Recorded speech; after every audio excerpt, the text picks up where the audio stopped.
బాగానే ఉంది. బాగానే ఉందా? ఎందుకు బాగుంది? ఎందుకు బాగుందంటావు? ఆయన మీద జగన్ మీద ఈయన బాగుంది. ఒకటో తారీఖున రేపు 1వ తారీఖున అయితే ఇలా ఇచ్చేస్తున్నారు.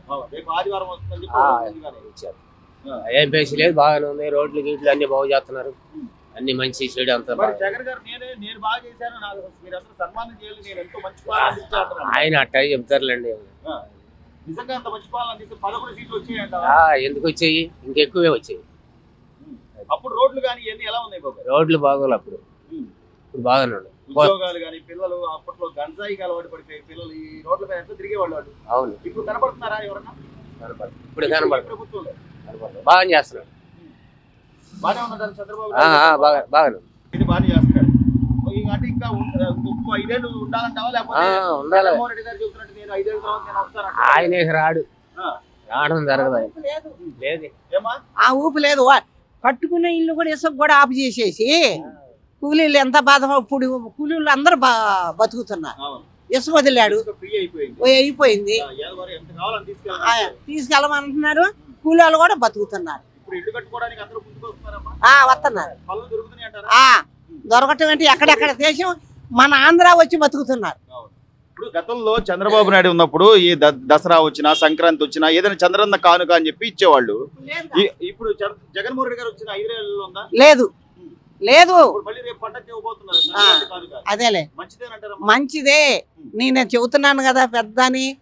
ఈ సరుకులది కూడా కొద్దిగా ఆలోచించి లేని వాళ్ళు కూడా బతుకుతారు. మరి తక్కువ కూలి ఎప్పుడు ఎక్కువ పెట్టి కొనాలంటే రావాలి. నేను కొన్ని కోట్లు కడుతున్నాడు అంటే వడ్డీ. మరి వాడు చేసిన దానికి చంద్రబాబు నాయుడు అది జరగదు, బయటకు రాదుగా మాట. ఆ సెంటర్లో గాంధీనగర్ సెంటర్లో అనుకుంటున్నారు. ఎవరికి? అబ్బా ఎందుకు? ఏంటి మా యాతి నీ పేరు మీద పెట్టుకొని మాకు జాగ్రత్త పెడతాడా? దానికేగా వాడు కట్టుబడిపోయింది. ఆ మాటకే ఆడవాళ్ళు పట్టుపట్టారు. మనం కష్టపడి సంపాదించుకొని ఆయన పేరు మీద పెడతాం ఏంటి? ఆయన దగ్గర కాగితాలు ఉంటాం ఏంటి అని ఇవన్నీ ఎందుకు? అది తేడా వచ్చింది. అది కూడా తీపిచ్చాడు. ఉద్యోగాలు చేసేవాళ్ళు తింటున్నారు, రోడ్డు అమ్మటి తినేవాళ్ళు తింటున్నారు. ఇప్పుడు కూడా ఇప్పుడు పెట్టిన కాంచి పెద్దవాళ్ళకి ఈ రోజున 3000 నుంచి 4000 పెన్షన్ చేశారు. 1వ తారీఖు ఇచ్చేస్తున్నారు. 1వ తారీఖున ఇచ్చేస్తున్నారు. ఆదివారం వస్తే శనివారం ఇచ్చేస్తున్నారు. ముందుగాను ఇప్పుడు 3 నెలల నుంచి అట్లనే ఇస్తున్నారు. మంచిది కాబట్టేగా అన్నా మంచి అనుకునేది. అది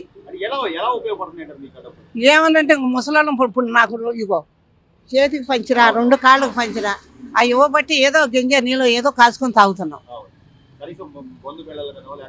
టాబ్లెట్లు కానీ దేనికన్నా కానీ బిడ్డలు చూడకపోయినా అవి ఇచ్చిన డబ్బుతోటి సరిపెట్టుకుంటాం. పెద్ద కొడుకులానే ఉన్నారు. మరి పెద్దోళ్ళు అయితేనే చిన్నోళ్ళ బాధ్యత తీసుకునేది. అది మొత్తం మీద ఎలా ఉందంట ఈ ప్రభుత్వం వచ్చిన తర్వాత? ఏమైనా మార్పు ఉందా? అంటే గతంలో జగన్మోహన్ రెడ్డి గారు ఇచ్చిన 250 పెంచితే తేడా వచ్చింది. తేడా వచ్చేది అంటే నేను మంచి చేశాను నాకు సన్మానం చేయండి అంటున్నాడు మరి జగన్మోహన్ రెడ్డి గారు. నేనే మంచి చేశాను నాకు అసలు సన్మానం చేయాలి మీరు అన్నారు. ఆయన చేసుకుంది ఆయనకే అయ్యింది. వాళ్ళ నమ్మకం లేకనేగా, తల్లి చెల్లెలు నమ్మకం లేకనేగా ఈ రకంగా అయ్యింది. వాళ్ళు మంచి చేసుకుంటే ప్రపంచం ఆయన ఎలా తీసేవాళ్ళు కాదు. ఒక రోజు ముందుగానే ఇప్పుడు 3 నెలలు 4 నెలల నుంచి అట్లనే ఇస్తున్నారు. మంచిదే. మంచిదే. చూస్తున్నాం చంద్రబాబు నాయుడు గారు వచ్చాక ఈ రోజు పెద్దవాళ్ళ పెన్షన్లు గానీ ఆదివారం వస్తే ఒక రోజు ముందు గానీ యుద్ధ ప్రాతిపదికన 24 గంటలు ఇచ్చేమంటున్నారు. ఎలా ఉందంటారు పరిపాలన? చాలా బాగుంది. ఎందుకంటే వచ్చిన కాడి నుంచి కూడా చంద్రబాబు నాయుడు వచ్చిన కాడి నుంచి కూడా మాకు ధైర్యం కూడా వచ్చింది. ఎందుకంటే ఏదే అభివృద్ధి కానీ కార్యక్రమాలు కానీ మనకి పింఛన్ కానీ మొన్న వరదలు వచ్చినప్పుడు కూడా బాగా చేశాడు, బాగా తిరిగాడు, బాగా చేశాడు. ఏం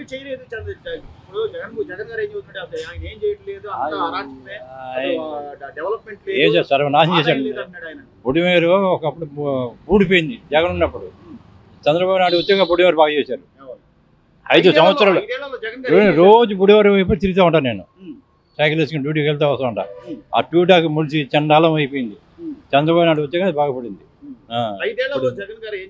ఏం చేయాలి మాకు, ఏం చేసి ఏది అమ్మఒడని గిమ్మడని అవి ఇచ్చారు తప్ప అభివృద్ధి అనేది లేదండి. చాలా నాశనం అయిపోయింది. ఎంతో డబ్బు తీసుకొచ్చాను, ఆదాయం సంపాదించాను, నాకు సన్మానం చేయాలి మీరు అందరూ అంటున్నాడు మరి ఆయన. ఏ సన్మానం చేస్తాడు, ఏం చేయాలి, ఏం దేనికి సన్మానం, ఏమి చేశాడు సన్మానం అంత. ఇప్పుడు బ్రహ్మాండంగా, ఇప్పుడు మాత్రం బ్రహ్మాండంగా ఉందండి. నిజంగా నాకు చాలా హ్యాపీగా ఉంది. మాకు ఎప్పుడు మాకు చంద్రబాబు నాయుడే కావాలి, జగన్ జీవితంలో రాడండి. ఎందుకంటే చాలా ద్రోహం చేశాడు, చాలా మోసం చేశాడు, ఎప్పుడు నాశనం చేశాడు. ఎక్కడ అపార్ట్మెంట్లు అక్కడ కట్టేసి అవన్నీ బూజు పెట్టిపోయి అవి చంద్రబాబు నాయుడు కట్టించని చెప్పి ఇవ్వకుండా అవి సర్వనాశనం చేసి టిక్కో ఇల్లు అవి సర్వనాశనం చేసి ఎక్కడ చూసినా బూజు పెట్టిపోయింది. అమరావతి ఏమైపోయిందని సర్వనాశనం చేశాడు. ఎంత బాగుండేది, ఇప్పుడు నుంచి ఎంత కలకలం ఉంటుంది. మరి ఏం చేసి, ఎందుకంటే బాగుంటుంది సార్, అన్ని నిదానంగా వస్తాయండి సార్, అన్ని వస్తాయి తొందరగా. ఇప్పుడే కదా అన్ని నిదానంగా వస్తాయండి. పేదవాళ్ళకన్నా వాళ్ళకి బాగా చేస్తున్నాడు. చాలా మార్పు వచ్చింది, ఇదివరకన్నా చాలా మార్పు బాగా వచ్చింది. చివరగా అంటే జగన్మోహన్ రెడ్డి చెప్తున్నట్టు నిజంగా ఆయన ఏదో అభివృద్ధి చేసి ఉంటుంటే మీరు అన్నట్టుగా అమరావతి అట్లా ఎందుకు నాశనం అయిపోయేది? లేకపోతే పోలవరం పూర్తి చేశాడా, రోడ్లు వేసారా? పూర్తి చేస్తే ఏమైందండి, ఇప్పుడే చంద్రబాబు నాయుడు గారు అన్ని చేసి ఇచ్చి వెళ్ళిపోయారు. వీళ్ళు బాగా చేయొచ్చు కదా, బాగా చేసి ఇస్తే చెప్పుకునే వాళ్ళకి నలుగురు. మరి అన్ని బూజు పెట్టి అన్ని నాశనం చేసి పాడు చేసి ఇవాళ వరకు ఇవ్వాల ఎవరికి ఇల్లు కూడా. మరి జీవితంలో